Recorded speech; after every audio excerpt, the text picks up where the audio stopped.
दोस्तों, बड़ी खबर सामने निकल कर आ रही है जो उन सभी लोगों के लिए बेहद महत्वपूर्ण है जो लंबे समय से आवास योजना की प्रतीक्षा में बैठे हैं, जो उम्मीद लगाए बैठे थे कि शायद इस बार सरकार उनकी सुन लेगी और उनके लिए भी वह दिन आएगा जब वे अपने पक्के मकान में चैन से जीवन यापन कर पाएंगे। अब यह सपना हकीकत में बदलने वाला है, क्योंकि केंद्र सरकार यानी मोदी सरकार ने अब सीधे आदेश जारी कर दिए हैं कि जिन लाभार्थियों की पात्रता पाई गई है उनके खातों में आवास योजना की पहली किस्त डाली जाएगी।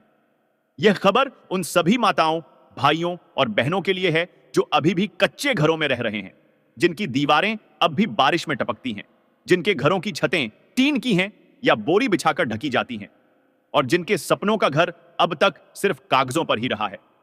अगर आपने भी आवेदन किया है, फॉर्म भरवाया है और बहुत समय से इंतजार कर रहे थे, तो अब वह घड़ी आ गई है जब आपके सब्र का फल मिलने वाला है। सरकार ने न सिर्फ इस योजना के लिए धनराशि को स्वीकृति दी है, बल्कि अधिकारियों को भी आदेशित कर दिया है कि प्रक्रिया में किसी प्रकार की ढिलाई ना हो और जल्द से जल्द पात्र लोगों तक यह सहायता राशि पहुंचाई जाए। लेकिन इसी के साथ एक और बहुत जरूरी बात सामने आ रही है जो जानना आपके लिए बेहद आवश्यक है। यह भी देखा गया है कि बड़ी संख्या में आवेदन फॉर्म रिजेक्ट कर दिए गए हैं। कई लोगों को अभी तक यह जानकारी ही नहीं है कि उनका फॉर्म स्वीकार हुआ है या खारिज कर दिया गया है। इसलिए सबसे पहले आपको यह सुनिश्चित करना होगा कि आपका नाम उस सूची में है या नहीं जो सरकार को भेजी गई है। यह सूची ग्राम सचिव, ग्राम प्रधान या फिर आपके पंचायत कार्यालय में उपलब्ध होती है। अगर आपका नाम इस सूची में है तो फिर निश्चित रूप से आप लाभ के पात्र हैं। लेकिन अगर नाम शामिल नहीं है तो चाहे आपने कितनी ही बार आवेदन किया हो, आपको लाभ नहीं मिलेगा। इसलिए सबसे पहला कदम यही है कि आप अपने पंचायत सचिव या ग्राम प्रधान से मिलें और अपने नाम की पुष्टि करें। अब बात आती है उन लोगों की जिनका आवेदन फॉर्म रिजेक्ट कर दिया गया है। तो इसकी कई वजह हो सकती हैं और इन्हें समझना जरूरी है ताकि आप अगली बार गलती ना दोहराएं।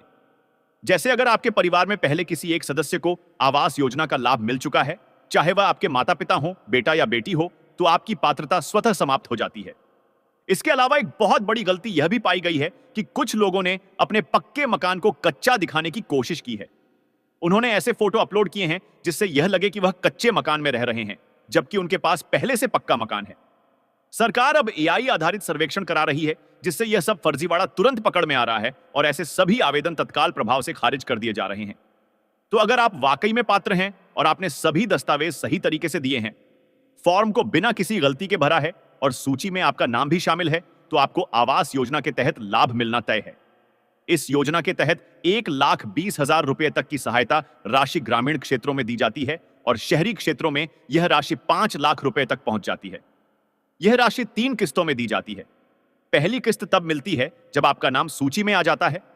दूसरी किस्त तब मिलती है जब आपकी प्रगति की समीक्षा हो जाती है। तीसरी किस्त तब मिलती है जब आपकी पूरी प्रगति की समीक्षा हो जाती है। मकान के निर्माण कार्य के शुरू होते ही जारी होती है और तीसरी किस्त मकान की छत ढल जाने के बाद दी जाती है। इस समय अप्रैल का महीना चल रहा है और केंद्र सरकार मई माह में एक बड़ी जनसभा को संबोधित करने वाली है, जिसमें इस योजना को लेकर नए ऐलान भी हो सकते हैं। उसी दौरान डीबीटी यानी डायरेक्ट बेनिफिट ट्रांसफर के माध्यम से यह राशि लाभार्थियों के खातों में ट्रांसफर की जाएगी। इसलिए इस वक्त आपको किसी भी अफवाह पर ध्यान नहीं देना है।